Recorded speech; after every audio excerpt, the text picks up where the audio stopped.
The Wizard of Oz is a fantasy film that was released in the late 1930s.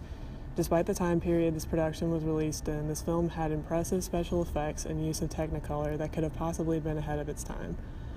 The effects in this movie truly allow audiences to feel as if they have been transported to the magical land of Oz, sharing the same experiences as Dorothy and her friends the Tin Man, Scarecrow, the Cowardly Lion, and her trusty dog Toto, and allow the viewer to distinguish between Dorothy's dream and reality.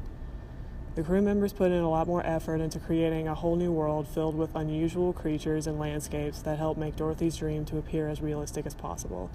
The special effects crew probably had to work twice as hard as people in the film industry today due to the lack of modern technology such as green screens and CGI. For scenes such as the petrifying flying monkey scene, they used very short men who were horse jockeys. Some were even the same actors that played the Munchkins at the beginning of the film when Dorothy and Toto first land in Oz. A man named John Frick, who is an expert at all things related to the Wizard of Oz, told the Wichita Eagle that, quote, they put them in costumes and hung them by very thin piano wire from the sound stage like live marionettes. Battery packs on their back caused their wings to flap, end quote. Another iconic scene in the film did not take quite as long. For the famous I'm Melting scene, they placed the actress Margaret Hamilton on an elevator platform that slowly sunk underneath the stage the actors were on. They also tacked the hem of her witch's dress around the outside of the elevator so it would stay up. Then the air rushing up the elevator shaft puffed up her skirt. For the steam, they placed some packs of dry ice beneath her dress, and to complete the scene, they had her wear a larger hat so that it would look as if her face was shrinking more and more.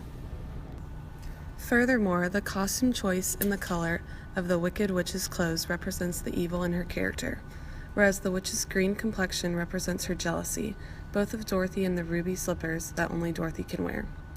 In The Wizard of Oz, the implementation of color is also effective in portraying dream versus reality.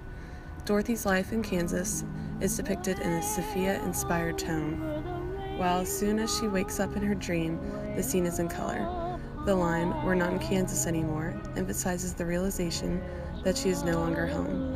In the beginning of the movie, Dorothy sings about wishing there was a place that existed where there were no worries, as compared to her life in Kansas on the farm. This place, she says, must only exist somewhere over the rainbow. The scene contains the three-point lighting technique and makes a small shadow around Dorothy. This makes her the focal point of the shot. This focus on Dorothy allows for the audience to connect with her and feel her emotions as she sings and dreams about what lies beyond the rainbow. Thus, when she wakes up in this place of her dreams, her life is depicted in color. The bright, almost unnatural colors of Munchkinland and Oz represent happiness and the newness of discovery. Lighting is emphasized later on in the film when Dorothy gets to Munchkinland is conversing with the Witch of the North. This scene consists of high lighting with little shadows, intense light, and low contrast. The low contrast and highlighting makes it clear that the two actresses are the main focus of the shot. The brightness adds to the sense of happiness and fulfillment during the scene. The obsessive lighting creates a happy, upbeat environment until the Wicked Witch comes and the scene becomes dark with lots of shadows.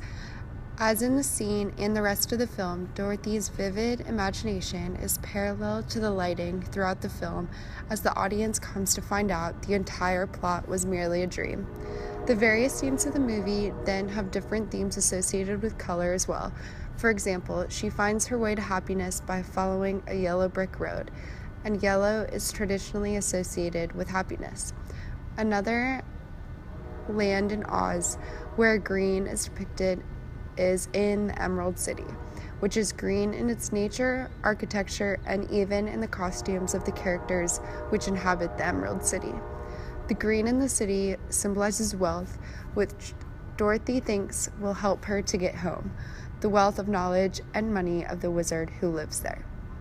From analyzing scenes in the film The Wizard of Oz, we conclude that without the use of special effects and color, a viewer would not be able to distinguish between reality and Dorothy's dreams.